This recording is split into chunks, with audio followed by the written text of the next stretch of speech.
የከተማ መሃል ምሳሌ የዘመናዊነት መገለጫ በሆነችው በመሃል ፒያሳ ላይ የተሻለ አማራጭ በ4200 ካሬ ላይ ያረፈ ከግራውንድ እስከ አምስተኛ ወለል ድረስ የንግድ ሱቆችን ብቻ የያዘ ቅንጡ የገበያ ማዕከልን ይዘንሎት መጥተናል።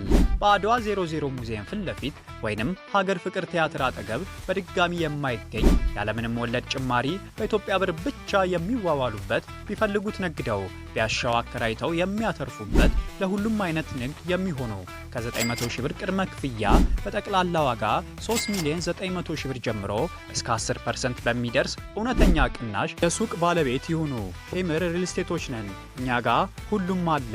ለበለጠ መረጃና ለሳይት ጉብኝት ከታች ባለው ስልክ ያግኙን። ይህ አዋዜ ልዩ ሰበር ነው። ዳንኤል እንደምናመሸ።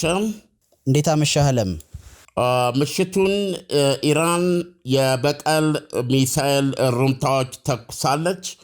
አሁን መጨረሻቸውን አውቀናል። ከእስራኤል የደረሱ ወይም የወጡ መግለጫዎችን ላሰማ ነው። በፍጥነት አየር ላይ እንደምታውለው ተስፋ አለኝ። እስካሁን እስራኤል ባቀረበችው ከኢራን በሁለት ማለት በአንድ ሩምታው በሁለት ተከፍሎ ነው የተደረገው። እንደሚታወቀው ቦሊስቲክ ሚሳይሎች ከሆኑ ከ13 እስከ 15 ደቂቃ ብቻ ነው የሚፈጅባቸው የእስራኤል ሰማይ ላይ ለመድረስ። በሁለት በተከታታይ ሩምታዎች የተተኮሱት ሚሳይሎች በድምሩ ከ100 በታች መሆናቸውን እስራኤል አስታውቃለች። እነዚህ ሚሳይሎች በእስራኤል ውስጥ የተወሰኑ ህንፃዎች ላይ ኢምፓክት አድርሰዋል የሚል ነው። ይሄ ማለት ቀጥታ ሚሳኤሎቹ ህንፃው ላይ ወይ መኖሪያዎች ላይ ያረፉ ማለት ሳይሆን እነሱን በጸረ ሚሳኤል መጥቶ በመጣል ሂደት በሚፈጠር ፍንዳታና እንደዚሁም ደግሞ ስብርባሪዎች ማለት ነው። በእስራኤል መግለጫ መሰረት አሁን አጠቃላይ ሰማዩ ረጭ ብሎ ነገሮች ወደ ነበሩበት ተመልሰዋል። ነገር ግን 22 እስራኤላውያን የተለያየ ደረጃ የመቁሰል አደጋ እንደደረሰባቸው ያመለክታል። 2 በጽኑ ቆስለዋል፣ 2 ደግሞ መካከለኛ ደረጃ ቆስለዋል። ቀሪዎቹ ግን በአብዛኛው በፍንዳታው ወይም በተኩሱ በነውጥ ለጊዜው መንፈሳቸው የተረበሸ ብቻ እንደሆኑ ነው የተገለጸው። ይህ በዚህ እንዳለ ፕሬዚደንት ዶናልድ ትራምፕና የእስራኤሉ ጠቅላይ ሚኒስትር ቤንያሚን ኔታንያሁ ከሰዓት ላይ በስልክ ተደዋውረው መነጋገራቸውን የሀገሪቱ ዜና ምንጮች ገልጸዋል። በተለይ ደግሞ ዋይት ሃውስ አስታውቋል። ሁለቱ መሪዎች ያደረጓቸውን ውይይት ዝርዝር አይገልጽም። ነገር ግን በመካሄድ ላይ ባለው የእስራኤል ኢራን የአየር እና የሚሳኤል ውጊያ ነው ልትለው ትችላለ። ሌላ ዝርዝር አልተሰጠም። አይዲኤፍ የእስራኤል መከላከያ ኃይል ከ100 ያነሱ ቦሊስቲክ ሚሳኤሎች በአጠቃላይ ተተኩሰው እንደነበረ ገልጿል። እነዚህ አብዛኛዎቹ በጸረ ሚሳኤል ተመተው ከሽፈዋል ወይም ደግሞ የተወሰኑት እስራኤል ግዛት ሳይገቡ ወድቀዋል። የተወሰኑ ህንፃዎች ላይ ኢምፓክት ለማድረስ ችለዋል ብሏል። የተወሰኑት ማለት ኢምፓክት ቅድም እንዳልኩህ ቀጥታ በማረፍ ሳይሆን ህንፃዎችን በፍንዳታም ሆነ በፍንጥርጣሪ ጉዳት ለማድረስ ችለዋል የሚለው። የተወሰኑት እንዲህ አይነት ጉዳቶች የደረሱት በራሳቸው እስራኤል በምተኩሰው ጸረ ሚሳኤል ሚሳኤል ከኢራኑ ቦሊስቲክ ሚሳኤል ጋር ሲጋጭና ውድመቱ ወደ መሬት ከመውደቅ ጋር የተያያዘ ነው። እንግዲህ ለጊዜው የኢራንን ሚሳኤሎች በተመለከተ አዲሱ ነገር ይሄ ብቻ ነው። 22 እስራኤላውያን ቆስለዋል። የሕክምና ቡድኖች ናቸው የሚሉት። የእስራኤል የቀይ ኮከብ እንደ ቀይ መስቀል አቻ ማለት ነው በአይሁዳዊቱ ሀገር ማጌን ዴቪድ አዶም ይባላል። የዳዊት ቀዩ የዳዊት ቀዩ ኮከብ ማለት ነው። ሁለት ሰዎች በጽኑ ወይም ከበድ ባለ ሁኔታ ቆስለዋል። ሁለት በመካከለኛ ደረጃ፣ ቀሪዎቹ ግን በቀላሉ ቀላል መቁሰል የደረሰባቸውና ትንሽ ከተኩስ ከነውጡ የተነሳ የመረበሽ ሁኔታ የገጠማቸው ብቻ ናቸው። በኢራን የመልሶ ማጥቃት የቦሊስቲክ ሚሳኤል የደረሱት ጉዳቶች ይላል ጠቅላይ ሚኒስትር ቤንያሚን ኔታንያሁ። ኢራን እስራኤል ላይ ለከፈተቻቸው ከ100 ያነሱ ነገር ግን በሁለት ዙር እሩምታዎች ተከታትለው የገቡ የሚሳኤል እሩምታዎች ምን ምላሽ እንስጥ የሚለውን ለመወሰን የደህንነት ኃላፊዎቻቸውንና ሚኒስትሮቻቸውን ይዘው ምሽግ ውስጥ ነበሩ። ከህንፃ በታች ብዙ ጊዜ ከቴልአቪቭ ውስጥ የሚገኝ ከማንኛውም ፈንጂ ሚሳኤል ጥቃት ሙሉ በሙሉ መጠበቅ የሚችል ባንከር ውስጥ ተወያይቶበታል ብሏል ቻናል 12 የተሰኘው ቴሌቪዥን።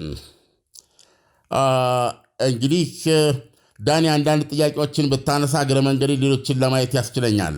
በጣም ጥሩ ዓለም። ኢራን እስራኤል ላይ የአጸፋ ምላሽ ሰጥታለችና ከዚህ በኋላ ከእስራኤል የሚጠበቅ ሌላ ተጨማሪ ጥቃት ሊኖር ይችላል ወይ? እንደገና ደግሞ እስራኤል የኢራን የኒውክሌር ማብለያ ቦታን ሙሉ በሙሉ በሚባል ደረጃ አውድመዋለች ወይ? ሙሉ በሙሉ በሚባል ደረጃ ለማለት ያስቸግራል። ነገር ግን ሊሰራ የማይችልበት ደረጃ ማድረስ ነው ሲግኒፊካንት የሚባል ጉዳት ነው። ወይም ደግሞ እስካሁን ሲያካሄድ የነበረውን አገልግሎት መስጠት ወደማይችልበት ወይም ደግሞ ቶሎ ጥገና ተደርጎ ወደ ስራ ሊመለስ በማይችልበት ደረጃ መምታት ከቻልክ እንደ አወደምከው ይቆጠራል። በዚህም ደረጃ ሲታይ ናታንዝ ላይ የሚገኘው የኒውክሌር ማብለያ ላይ እንደዚህ አይነት ከባድ ጉዳት እንደደረሰ ነው። ይህ ጠዋት የተደረገ ድብደባ ነው። ሌሎቹ ደግሞ ኢስፋሃን እና ፎርዶ የሚገኙ የኒውክሌር ማብለያዎችም እንዲሁ በከሰዓቱ የእስራኤል ድብደባ መመታታቸውን የሚዘገበው በተለይ ፎርዶ የአውሮፓና የአሜሪካ ባለሥልጣኖች ኢራን 83.3 የደረሰ የኒውክሌር ማበልጸግ ያከናወነችበት ነው ሲሉ የሚያወግዙት የማብለያ ተቋም ነበረ። ከደቡብ ኢራን ወይም ደግሞ ኩም ከምትባለው የኢራን ማዕከላዊ ከተማ በሰሜን ምስራቅ የሚገኝ ጣቢያ ነው። ይሄም እንደተመታ ተገልጿል።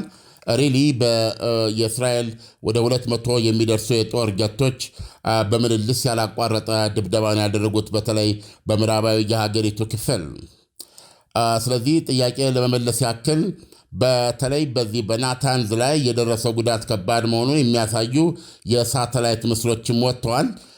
ሌሎችንም እንግዲህ እንዲሁ በዝርዝር የጉዳታቸውን መጠን የምንሰማ ይሆናል። ይህ በእንዲህ እንዳለ የፈረንሳዩ ፕሬዚዳንት ኢማኑኤል ማክሮን እዚህ በአሁኑ ሰዓት አሁን ለተፈጠረው መካከለኛው ምስራቅ ውስጥ ለተፈጠረው አለመረጋጋት ከባዱን ኃላፊነት ኢራን ትወስዳለች ሲሉ መግለጫ ሰጥተዋል። የዚህም ዋነኛው ምክንያት ክልሉን ለዚህ ያበቃው ተገቢነት የሌለው የኢራን የኒውክሌር ፕሮግራም ነው በማለት አውግዘዋል። ይህ በእንዲህ እንዳለ ደግሞ እስራኤል በእነዚህ የኢራን የኒውክሌር ማብለያዎች ላይ የተነጣጠረ ጥቃቷን ማድረሷን ግምት ውስጥ በማስገባት እስቲ ደግሞ አሁን ትንሽ ጋብ እናድርገው የሚል አስተያየት ሰጥቷል የፈረንሳይ ፕሬዚደንት ማክሮን። ቅድም ዳንኤል ላነሳው ጥያቄ አሁን የእስራኤል ጠቅላይ ሚኒስትር የጸጥታ ኃይሎቻቸውንና ሚኒስትሮቻቸውን ይዘው በአየር መከላከያ ወይም በቦምብ መከላከያ ምሽጋቸው ውስጥ ምን ምላሽ እንስጥ የሚል ውይይት አድርገዋል። እዚህ ጋር ያንተን ጥያቄ ለመመለስ ማንሳት ያለብኝ ሐኔግቢ የሚባሉ የጠቅላይ ሚኒስትሩ የብሔራዊ ደህንነት አማካሪም እስራኤል የኢራንን የኒውክሌር ማብላያዎች በመሳሪያ ብቻ ማውደም አይቻልም፣ በወሳኝነት እነዚህን ነገሮች የኢራንን የኒውክሌር ፕሮግራም በወሳኝ መልኩ ለማጥፋት ዶናልድ ትራምፕ ብቻ ናቸው ማስገደድ የሚችሉት በማለት በእስራኤልና በአሜሪካና በኢራን መካከል የተጀመረው የኒውክሌር ድርድር ለዚህ ፍጻሜ እንዲበቃ ሆኖ መቀጠል እንዳለበት ፍንጭ ሰጥተዋል። እንደሚታወቀው የእስራኤል ድብደባ ትናንት ሌሊት ባይጀምር ኖሮ እሁድ ዕለት አሜሪካና ኢራን ኦማን ውስጥ ተገናኝተው ይነጋገሩ ነበረ። አሁን አንዳንድ ተንታኞች እንደሚሉት ይህ የከፋ እና ኢራንን ከፍተኛ የጦር አዛዦቿን እንዲሁም ቁልፍ ሳይንቲስቶቿን በጠዋቱ ያሳጣ ወታደራዊና ሳይንሳዊ አንገቷን የቆረጠ እርምጃ ሲደረግ ነገር ግን የኢራንን የፖለቲካ አመራሮች አንዳቸውንም አልነካም እና ይህ አካሄድ የሚያሳየው አሁንም በአሜሪካና በእስራኤል መካከል ያለው ምክር ኢራን ከዚህ አደጋ በመማር ቀጥሎ የሚመጣው ነገር የባሳት ታንጣ የሚያሰኝ መሆኑን ግንዛቤ በማስገባት ኦማን ውስጥ ለድርድር እንደምትመለስና በዛም ድርድር ላይ የኒውክሌር ማብላያዎቿንና የማበልጸግ አቅሟን ሙሉ በሙሉ ለማጣት ፈቃደኛ መሆኗን የሚያሳይ የኒውክሌር ፕሮግራም የሚባል ነገር ቶታሊ ከህልሟ የምታስወግድበትን ውሳኔ ለመፈረም ዝግጁ መሆኗን እንድታስታውቅ ግፊት ለማድረግ ነው የሚሉ ዘገባዎች አሉ እና ከዚህ አንጻር ብቻ ነው ሊሆን የሚችለው እስራኤል የኢራንን ወታደራዊና የሳይንሳዊ መሪዎችን ስትገድል ዋነኛው ሁሉን ነገር የሚወስኑትና የሚያሽከረክሩትንና የህልውና የጸር የምትለውን የኢራን ከ40 ዓመታት በላይ ያስቆጠረ እስላማዊ አገዛዝ የፖለቲካ መሪዎችን ራሳቸው መንፈሳዊ መሪ አያቶላ ካሚኒን ጨምሮ በተዋረድ ማንንም አልነካችም።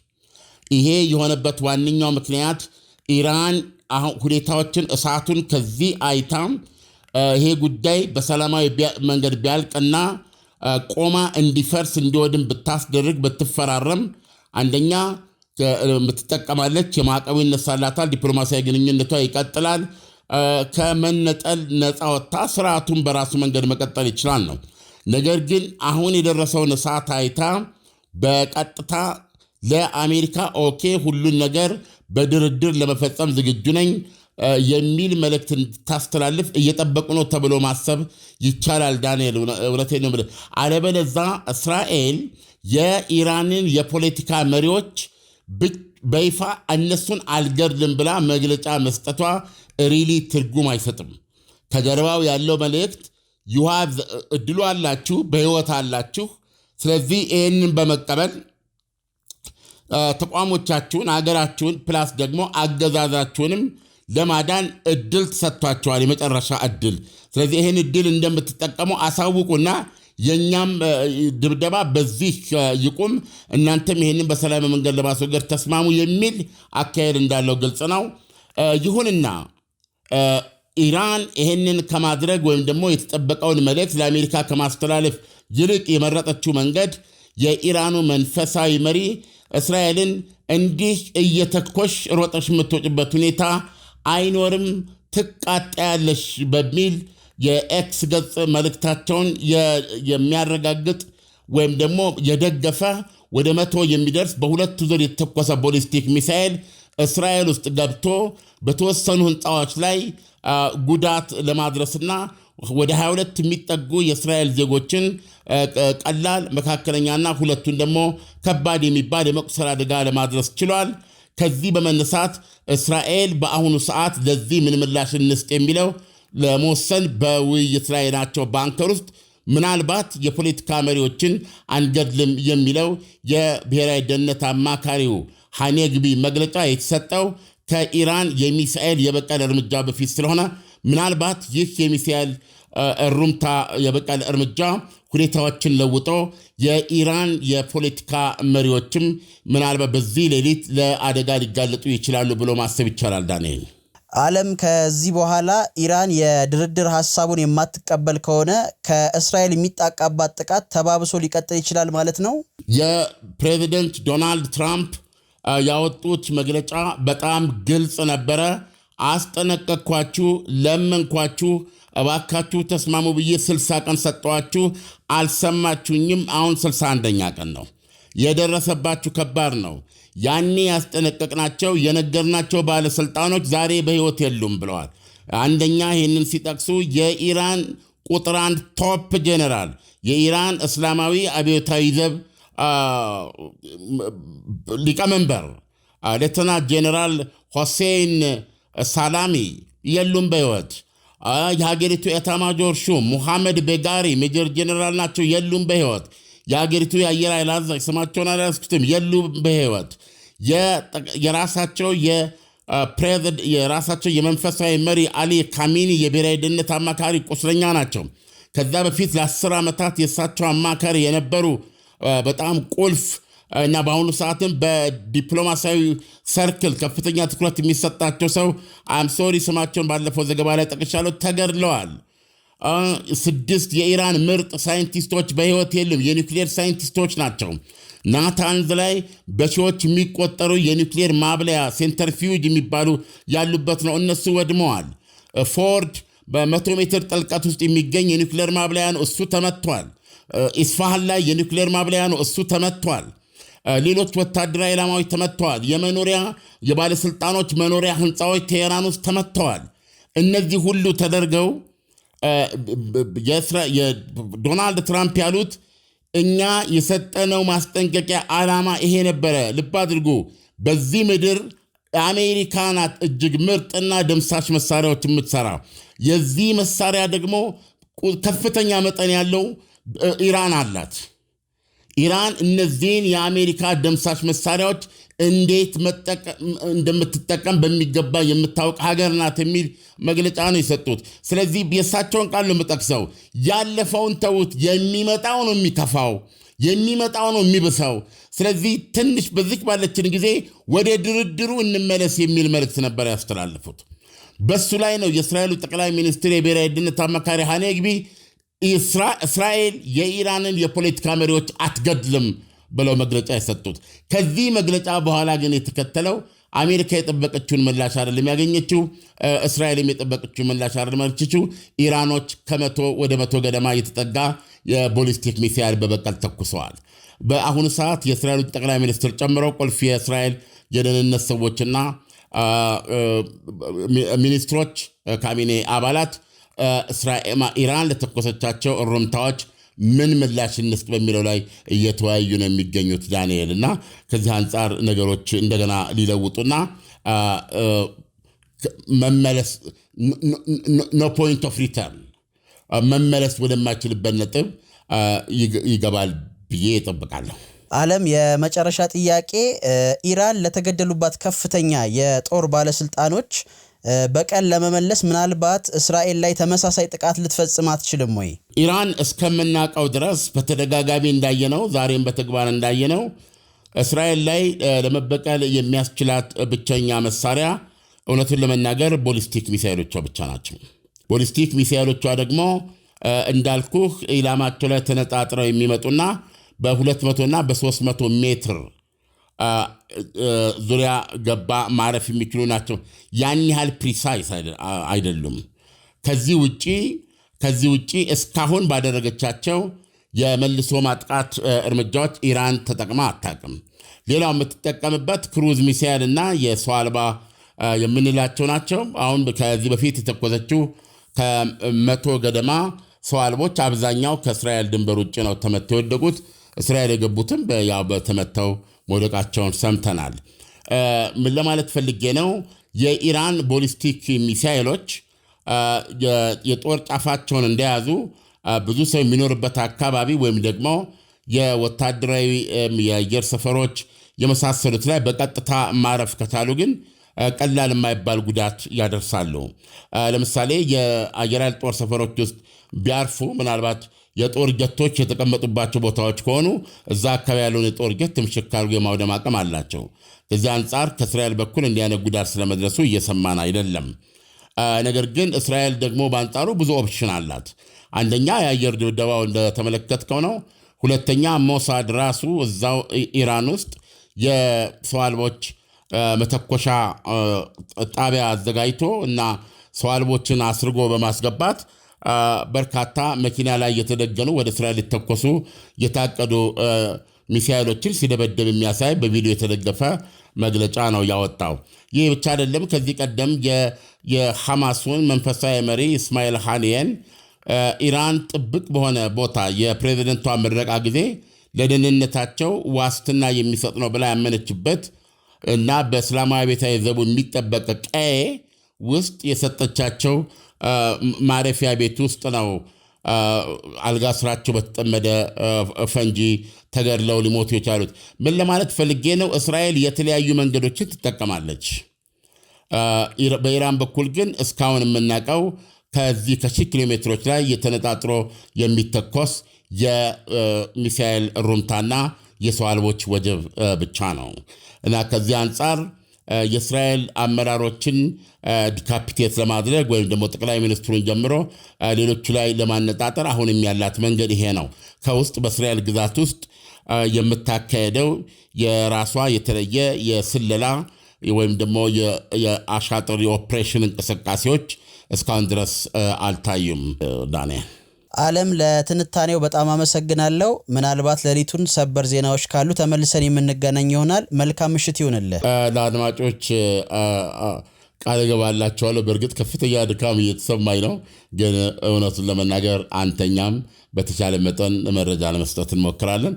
አዋዜ ልዩን ላይክ፣ ሼር፣ ሰብስክራይብ አድርጎ የከተማ መሃል ምሳሌ የዘመናዊነት መገለጫ በሆነችው በመሃል ፒያሳ ላይ የተሻለ አማራጭ በ4200 ካሬ ላይ ያረፈ ከግራውንድ እስከ 5ኛ ወለል ድረስ የንግድ ሱቆችን ብቻ የያዘ ቅንጡ የገበያ ማዕከልን ይዘንሎት መጥተናል። በአድዋ 00 ሙዚየም ፊት ለፊት ወይንም ሀገር ፍቅር ቲያትር አጠገብ በድጋሚ የማይገኝ ያለምንም ወለድ ጭማሪ በኢትዮጵያ ብር ብቻ የሚዋዋሉበት፣ ቢፈልጉት ነግደው ቢያሻው አከራይተው የሚያተርፉበት፣ ለሁሉም አይነት ንግድ የሚሆኑ ከ900 ሺህ ብር ቅድመ ክፍያ በጠቅላላ ዋጋ 3,900,000 ብር ጀምሮ እስከ 10% በሚደርስ እውነተኛ ቅናሽ የሱቅ ባለቤት ይሁኑ። ቴምር ሪል ስቴቶች ነን። እኛ ጋር ሁሉም አለ። ለበለጠ መረጃና ለሳይት ጉብኝት ከታች ባለው ስልክ ያግኙን።